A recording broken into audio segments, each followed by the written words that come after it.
Selamat petang saudara, salam jumpa kembali di Gelar Perkara. Saya Vidi Batlolone. Sore hari di pertengahan Januari, warga Jalan Saleh, Sukmajaya, Depok dikejutkan oleh pembunuhan terhadap seorang gadis di salah satu rumah kontrakan. Meski pelaku sempat melarikan diri, polisi telah menangkapnya dan menetapkan pelaku sebagai tersangka. Pelaku sempat memerkosa korban, padahal antara pelaku dan korban baru 4 bulan berteman di dunia maya. Tak hanya itu, pelaku juga diduga terlibat kasus pencabulan anak di bawah umur dan perkosaan. Lalu, apakah motif pelaku berkenalan dengan korban melalui media sosial hanya untuk mencelakainya? Kami akan mengupasnya dalam Gelar Perkara pekan ini. Hilang nyawa di tangan teman medsos.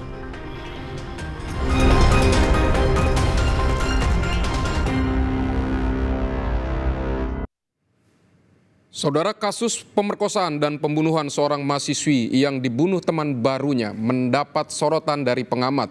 Mulai dari modus pelaku yang mengajak korban berkenalan melalui medsos hingga faktor psikis pelaku pun dijabarkan. Lantas motif apa sebenarnya yang mendasari pelaku mengajak korban berkenalan dan tega membunuh korban? Selengkapnya jurnalis Kompas TV Renata Panggalo akan mengulasnya untuk Anda. Depok tega membunuh teman perempuannya lantaran melawan saat ingin disetubuhi. Korban ditemukan tewas di rumah kontrakan pelaku dengan kondisi tangan dan kaki terikat. Sekarang saya sedang berada di Kecamatan Sukmajaya yang menjadi lokasi tempat kejadian perkara. Dan saya pun ingin mencari lokasi persisnya. Tetap ikuti penelusuran kami di Gelar Perkara.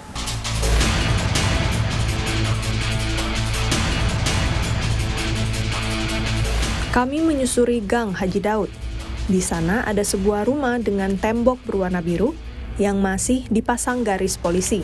Di rumah itulah pelaku menyetubuhi dan membunuh korban pada Kamis 18 Januari lalu.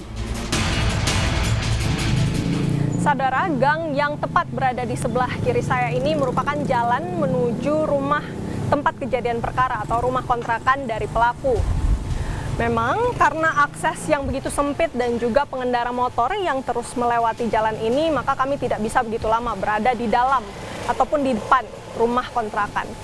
Namun untuk kronologi penemuan jasad korban ini bermula pada saat pelaku mengirim pesan singkat kepada ibunya, yang dimana ibunya kemudian bergegas untuk mengecek rumah kontrakan dan benar didapatinya seorang wanita yang telentang lemas di atas tempat tidur dengan luka di area wajah dan juga leher dan juga tangan dan kaki yang terikat. Di samping rumah dari kontrakan pelaku ini memang merupakan rumah dari pemilik kontrakan atau penyewa, tetapi pada saat kami mencoba untuk mengetok pintu dari rumah tersebut tidak ada respon yang diberikan dari rumah pemilik kontrakan. Dari TKP selanjutnya kami menuju ke Polda Metro Jaya. Guna mengetahui perkara ini lebih dalam, polisi menyebut kasus ini bermula saat pelaku dan korban berkenalan di dunia maya. Awalnya pelaku mencari korban melalui salah satu aplikasi media sosial. Disinilah korban bertemu pelaku. Polisi menyebut pelaku dan korban berteman sejak Oktober tahun lalu. Hingga akhirnya pada Kamis 18 Januari lalu, pelaku mengajak korban bertemu untuk minum kopi. Pelaku meminta korban menjemputnya, korban pun menyetujui. Alih-alih mengopi bareng, korban malah mengalami kekerasan seksual dan dibunuh pelaku. Setelah mereka berpacaran, kurang lebih 2 minggu, ya, tepatnya pada tanggal 18 Januari kemarin, 18 Januari 2024 kemarin, si pelaku menghubungi korban dengan alasan agar si korban menjemput pelaku, yang nantinya setelah dijemput mereka akan pergi ke suatu tempat untuk ngopi bareng.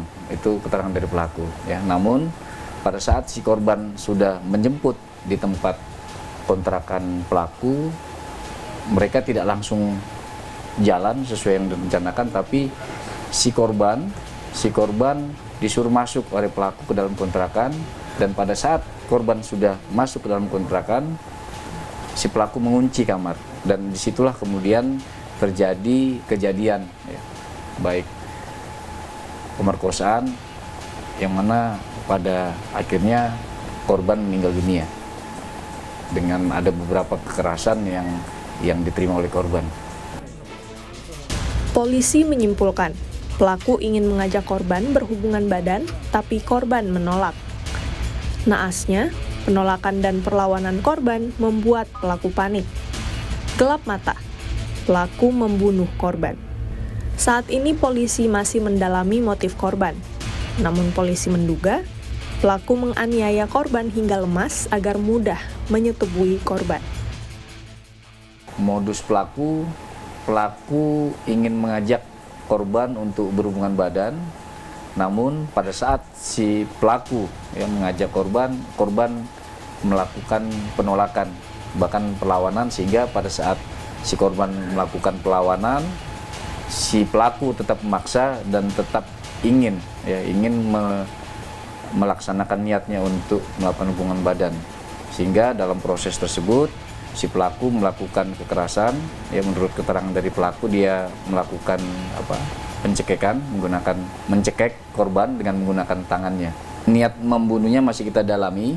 Untuk hingga saat ini si pelaku melaksanakan aksinya supaya lancar. Dia melumpuhkan korban dengan cara mencekek, ya, sehingga pada saat dia ingin memperkosa, misal korban bisa lebih gampang dan mudah. Polisi menyebut, sebelum kasus ini, pada awal Januari lalu pelaku telah melakukan tindak pemerkosaan pada 2 korban lainnya. Diketahui, modusnya hampir sama. Pelaku terlebih dahulu menjalin hubungan asmara dengan 2 korbannya. Ternyata ada 2 laporan polisi, ya, 2 laporan polisi yang terbit di Polres Metro Depok, tepatnya pada tanggal 3 Januari dan 4 Januari, di mana dugaan tindak pidana yang sama yang dilakukan oleh pelaku, yaitu pemerkosaan. Baru-baru ini kami menemui keluarga korban. Sehari-hari korban tinggal bersama kakek dan neneknya. Yanto, ayah korban, mengaku pelaku pernah datang ke rumah nenek dan kakek korban. Namun keluarga merasa terganggu oleh penampilan dan perilaku pelaku yang kurang sopan. Suruh perkenalkan, kan ini mau maghrib, disuruh sholat kagak mau dia. Si pelaku nih, ya kan, pakai celana robek-robek, nggak sopan, mengenalkan orang tua, ya sebagai mertua saya, ya. Jadi saya tuh, ya memang benar yang dikatakan mertua saya, ya memang benar, itu gitu loh. Yang pakainya sobek-sobek, kok nggak sopan. Dia bilang, dulu kita pernah muda, kok kenapa seperti itu, gitu loh. Disuruh sholat kagak mau, gitu. Berat mereka, gitu. Itu infonya dari bapak mertua. Ya, dia kan orang ini. Yanto menyebut, selama ini anak sulungnya tidak pernah memperkenalkan pelaku sebagai pacar. Saat kejadian pun anaknya tidak memberitahu hendak bertemu dengan pelaku. Kayla sempat meminta izin mungkin untuk pergi bertemu lagi pada hari kejadian. Ya, waktu itu kan saya juga memang nggak tahu ya dia minta izin atau dan tidaknya. Kemungkinan mungkin izin sama kakeknya, mungkin ya izin ya. Tapi saya juga belum jelas banget ini, saya juga belum tahu, ya kan. Yang infonya kan taunya kan dari kakek nama neneknya ya kakeknya telepon ke istri saya gitu. Masalah dia ini konfirmasi, saya belum ada konfirmasi dari saya gitu. Ada omongan apa gitu, mau izin Pak, itu belum. Senada dengan Yanto, Rahmana, paman korban, menyebut keponakannya tidak pernah memperkenalkan pelaku sebagai pacar, melainkan hanya teman biasa. Dia perkenalkan sebagai teman aja, dan dia tidak kemukakan bahwa inilah pacar saya. Anda juga itu menurut versi dari kakeknya, hanya memperkenalkan diri bahwa ini temannya gitu, yang kita yang kita ketahui itu dari versi ibunya bahwa dia kenal melalui sosmed gitu ya. Kesedihan masih dirasakan pihak keluarga.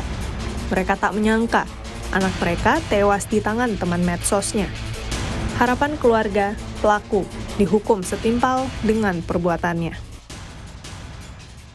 Kami dari pihak keluarga akan mengupayakan pendamping pengacara dari LBH. Jadi untuk mendampingi agar kasus ini berjalan secara objektif dan jujur.